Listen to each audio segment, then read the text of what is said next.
미셸 쿰스가 경고했습니다. 9월 22일경에 캘리포니아에 지진과 쓰나미가 올 것이라고 경고했습니다. 9월 22일이면 오늘이 15일이니까 일주일 뒤죠. 이것은 순수히 하프 작동 세력의 내부자 정보로 알게 된 것이죠. 이 계획의 시간은 확정된 것이 아니고 언제라도 변경될 수 있다고 그는 말했습니다. 다시 말해서 지금 현재로서는 일루미나티 세력이 9월 22일경에 캘리포니아에 지진과 쓰나미를 칠 계획이 있지만 이게 이런 정보가 누출되고 여러 가지 복잡한 사정 때문에 그 계획이 뒤로 다시 미뤄질 수도 있다는 얘기죠. 그는 교회의 소위 선지자가 아님에도 정확한 예측을 하였습니다. 그는 자신이 선지자가 아니고 순수히 정보를 듣고 경고하는 것이라고 말하고 있기 때문이죠.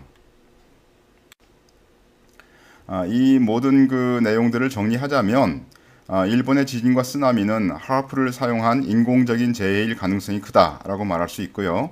현대에 어떤 선지자가 있어서 이러한 지진이나 쓰나미, 전쟁 등을 예언하고 그것이 어느 정도 들어맞는다면 몇 가지 가능성이 있다고 우리가 생각할 수 있습니다. 첫 번째로서는 그 선지자가 하나님의 사람으로서 예언한 경우가 있을 수가 있습니다. 또 두 번째로는 사단의 사람으로서 그 선지자가 예언의 능력을 받아서 말한 것일 수가 있습니다. 또 세 번째 가능성이 있는데 그것은 뭐냐면 그 소위 선지자라고 하는 자가 일루미나티 세력과 결탁하여서 정보를 받고 예언한 것이라고 말할 수가 있습니다. 이 경우는 자칭 선지자인 척 하는 자이라고 우리가 볼 수 있는 거죠. 과학이 발전할수록 이러한 거짓 선지자가 더 나올 것이라고 우리가 예상할 수가 있습니다. 우리가 사람의 미혹을 받지 않으려면 예언자가 하나님의 사람인가를 잘 분별하여야 하겠습니다. 선지자가 하나님의 사람인가를 알아보는 기준은 무엇입니까? 신명기 18장에 보시면 네가 혹시 심중에 이르기를 그 말이 여호와의 이르신 말씀인지 우리가 어떻게 알리요 하리라. 만일 선지자가 있어서 여호와의 이름으로 말한 일에 증언도 없고 성취함도 없으면 이는 여호와의 말씀하신 것이 아니요 그 선지자가 방자히 한 말이니 너는 그를 두려워 말지니라. 이렇게 되어 있습니다. 다시 말해서 어떤 선지자가 하나님의 사람인가를 알아보는 첫 번째 관문은 선지자가 한 말이 그 말대로 성취되어야 한다는 거죠. 그러나 선지자의 말이 성취되었다고 하여서 그가 하나님의 사람이라고 반드시 얘기할 수 있는 것은 아닙니다. 신명기 13장에 보시면 너희 중에 선지자나 꿈꾸는 자가 일어나서 이적과 기사를 내게 보이고 내게 말하기를 네가 본래 알지 못하던 다른 신들을 우리가 조차 섬기자 하며 이적과 기사가 그 말대로 이룰지라도 너는 그 선지자나 꿈꾸는 자의 말을 청종하지 말라. 이는 너희 하나님 여호와께서 너희가 마음을 다하고 성품을 다하여 너희 하나님 여호와를 사랑하는 여부를 알려하사 너희를 시험하심이니라. 이렇게 되어 있습니다. 다시 말해서 이적과 기사가 이루었다고 해서 그 사람이 하나님의 사람이라고 말할 수는 없는 것이죠. 다시 말해서 그 선지자가 다른 복음을 가지고 있다면 그는 하나님의 사람이 아닌 것입니다. 따라서 우리는 하나님의 말씀을 경시하거나 또는 그 말씀에 어떤 것을 더하거나 또 말씀에 없는 어떤 현상이나 이론을 정당화시키는 그런 선지자를 경계해야 합니다. 그렇기 때문에 주님은 선지자를 분별하는 데 있어서 그의 열매를 보라고 말씀하셨습니다. 마태복음 24장 거짓 그리스도들과 거짓 선지자들이 일어나서 큰 표적과 기사를 보이어 할 수만 있으면 택하신 자들 곧 그리스도인들도 미혹하게 하리라. 이렇게 되어 있습니다. 말세에는 거짓 선지자라도 표적이나 기사를 행하는 것은 더더욱 쉬울 것입니다.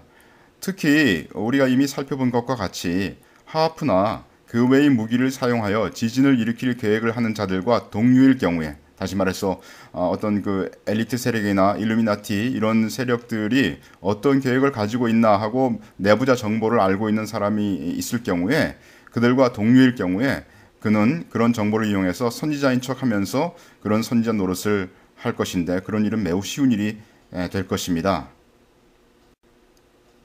이미 제가 사람의 미혹 동영상에서 말씀드렸듯이 타드 벤틀리 그런 사람이 하늘의 십자가 형상을 메이슨과 합하여서 만든 것이 하나의 예라고 하겠습니다.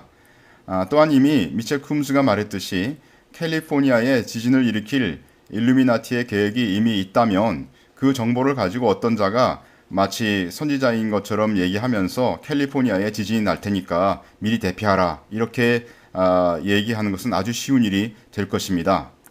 만약 일루미나티 세력이 어떤 특정 지역에 전쟁을 일으키는 계획이 있다면 그 정보를 듣고 어떤 지역에 전쟁이 있을 것을 예언하는 선지자가 또한 있을 수가 있을 것입니다. 조직적으로 교회를 교란시키기 위해서 예언을 적중시키는 거짓 선지자를 양산하는 세력이 있을 가능성이 있다는 거죠. 따라서 우리는 그러한 것을 막는 자가 되어야 할 것입니다. 여러분 여기 보면 그 기상청에 가시면 그 한국에도 하프의 흔적이 있다라고 어느 분이 그 살펴놓으신 것이 있더라고요. 제가 보니까 실제로 제가 기상청에 가서 2011년 8월 30일 14시 20분 기상청 자료를 뒤져봤더니 여기 밑에 보시면 이 남부 지역에 이렇게 동그랗게 비가 왔죠. 이렇게 동그랗게 비가 자연적으로 올 수는 없는 겁니다. 따라서 이것은 분명히 하프나 어떤 그런 무기들로 인위적으로 그 비를 흘리게 한 것이 분명합니다. 그래서 기계를 조작해서 비를 내리는 시대가 되었습니다. 제가 옛날에 말씀드렸던 캠트레일과 또 지진, 쓰나미, 홍수 등을 충분히 조작할 수 있는 그런 시대로 우리는 진입했습니다. 그래서 이런 땅, 다시 말해서 지구를 망하게 하는 자들이 지금 있다는 거죠. 계시록 11장에 말씀하시기를 이방들이 분노하며 주의 진노가 임하여 죽은 자를 심판하시며 종 선지자들과 성도들과 또 물온대손하고 주의 이름을 경외하는 자들에게 상 주시며 또 땅을 지구를 망하게 하는 자들을 멸망시키실 때로소이다 하더라. 이렇게 되어 있습니다. 이건 바로 일곱째 나팔을 불 때 이 일이 이루어지는 것인데 다시 말해서 이 세상에 땅을 망하게 하는 자들을 주님께서 이미 있다고 말씀하시고 그 자들을 멸망시킬 그런 날이 가까이 오고 있다는 것을 성경은 얘기하고 있다는 겁니다. 참된 선지자가 아님에도 기도해서 비가 내리게 한다든지 하늘에 십자가가 보이게 한다든지 또는 어떤 지역에 전쟁이나 지진, 홍수가 난다는 예언 등을 할 수 있는 시대가 되었다는 겁니다. 따라서 말세가 될수록 더욱 참된 선지자를 분별하는 기준은 기적이나 능력의 유무가 아니라 그의 삶에 열매가 있는지 하는 것으로 그가 참된 선지자인가를 분별해야 되겠습니다. 특별히 제가 말씀드렸던 사람의 미혹 동영상에서 밝혔듯이 거짓 선지자들은 결혼 생활에서 문제가 많이 발생했습니다. 음행한 연고 이외의 이혼과 재혼 그리고 그렇게 재혼한 것에 대해서 정당화하는 자들은 하나님의 선지자가 될 수가 없습니다. 자신이 본 환상 등에서 예수님과 그 외 선지자, 사도 등을 만났다는 것을 떠벌리는 자, 다시 말하여 자신을 높이는 자는 잘못된 선지자라고 봐야 하겠습니다. 제가 듣기에 어떤 자는 얘기하기를 사도 바울을 만났다고 얘기했고요. 또 어떤 자는 얘기하기를 그 침례 요한이 자기에게 말했다고 하는 자가 있습니다. 누가복음 16장에 말씀하시기를 예수께서 이르시되 너희는 사람 앞에서 스스로 옳다 하는 자이나 너희 마음을 하나님께서 아시나니 사람 중에 높임을 받는 그것은 하나님 앞에 미움을 받는 것이니라 라고 주님께서 말씀하셨습니다. 바울의 예를 살펴보겠습니다. 바울은 자신의 초자연적인 경험에 대해서 14년 후에 조심스럽게 말하는 자였습니다. 고린도후서 12장을 보시면 무익하나마 내가 부득불 자랑하노니 주의 환상과 계시를 말하리라. 내가 그리스도 안에 있는 한 사람을 아노니 이 한 사람이라고 하는 것은 바로 바울 자신을 얘기하는 것이죠. 14년 전에 그가 셋째 하늘에 이끌려 간 자라. 그가 몸 안에 있었는지 몸 밖에 있었는지 나는 모르거니와 하나님은 아시느니라. 내가 이런 사람을 위하여 자랑하겠으나 나를 위하여는 약한 것들 외에 자랑치 아니하리라. 내가 만일 자랑하고자 하여도 어리석은 자가 되지 아니할 것은 내가 참말을 함이라. 그러나 누가 나를 보는 바와 내게 듣는 바에 지나치게 생각할까 두려워하여 그만두노라. 다시 말해서 바울은 자기의 어떤 그 주님께서 주셨던 환상과 계시를 마음에 품고 있다가 그가 14년 후에 조심스럽게 그것을 밝히면서 얘기하고 있는 것을 볼 수가 있습니다. 고린도후서 12장 계속해서 보겠습니다. 여러 계시를 받은 것이 지극히 크므로 너무 자고하지 않게 하시려고 내 육체에 가시 곧 사단의 사자를 주셨으니 이는 나를 쳐서 너무 자고하지 않게 하려 하심이니라. 이것이 내게서 떠나기 위하여 내가 3번 주께 간구하였더니 내게 이르시기를 내 은혜가 네게 족하도다. 이는 내 능력이 약한 데서 온전하여짐이라 하신지라. 이러므로 도리어 크게 기뻐함으로 나의 여러 약한 것들에 대하여 자랑하리니 이는 그리스도의 능력으로 내게 머물게 하려 함이라. 여기 바울에게 있었던 사단의 사자가 무엇인가에 대해서 사람들이 여러 의견이 분분합니다.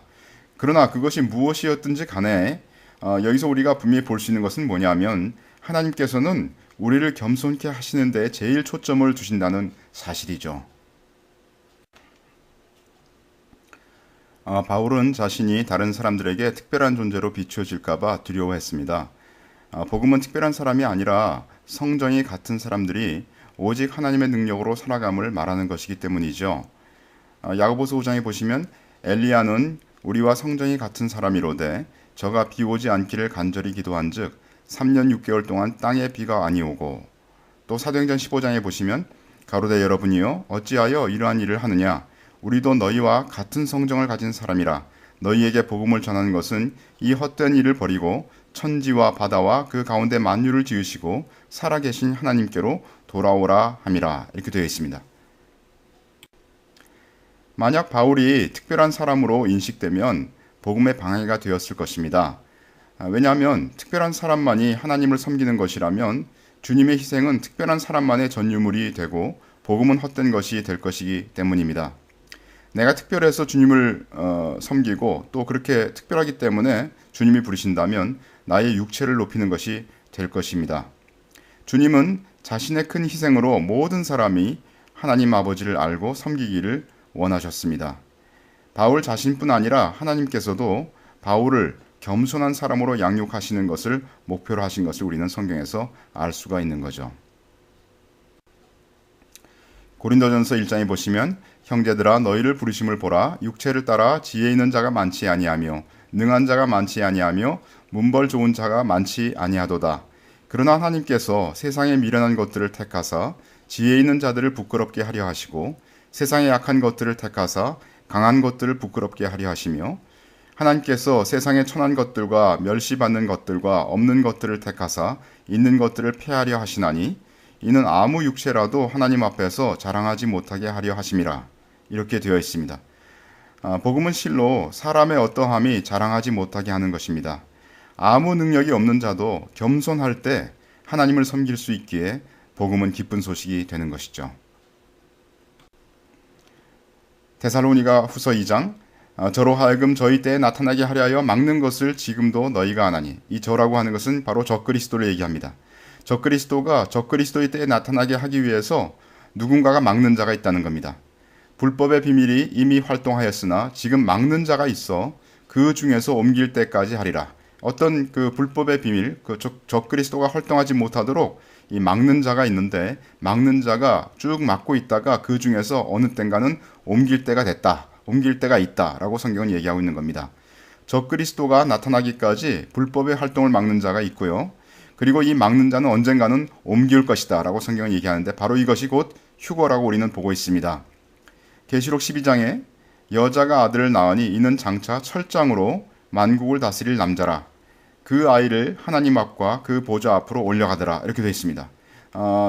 지난번 동영상에서 요한계시록의 타임라인 거기에서 이 철장에 대해서 우리가 잠깐 얘기를 나눴었죠. 이 철장 아이는 다름 아닌 주님 앞에서 주님을 온전히 따르는 그런 형제들로서 집합적인 그런 형제들을 나타내는 그런 아들로서 지금 여기서 얘기하는 막는 자라고 우리가 얘기할 수 있겠습니다.